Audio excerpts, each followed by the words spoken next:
So welcome back, guys. This what is GBPJPY. Let's try to see where this price will be moving for the next day.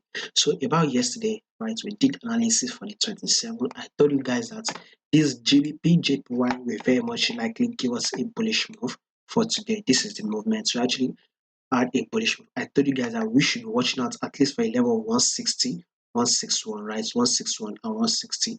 And we've gotten to a level of 160. So what are we now expecting on this GBPJPY? We should be expecting a drop soon. I'm not trying to say a drop will be made tomorrow. We're very much likely to open and close bullish the next day. There's every possibility GBP JPY will give us that bullish move the next day. But one thing I know is a drop will be coming soon. It's either we have that drop on the 28th, which is tomorrow, or we have it next tomorrow, which is on the 29th. So we should be watching out for the period of 28, 29. JBP JPY should give us that drop. So it will be something like this as a drop, a pullback, a drop, a pullback, a drop, right? A pullback. Once this pullback is over, which we can't really tell if it is over or not. So once we start getting that drop on this GBPJPY, then we can now tell, okay, the drop is over. The pullback is over. Now we are now getting a drop. But as at now, we are not really sure. This is one of the reasons why I said it's either we have that drop the next day, which is on the 28th, or we have that drop on the 29th. So within tomorrow and 29th, at least the pullback should be over and we will start getting that drop. Secondly, we are trading below the 10 period moving average.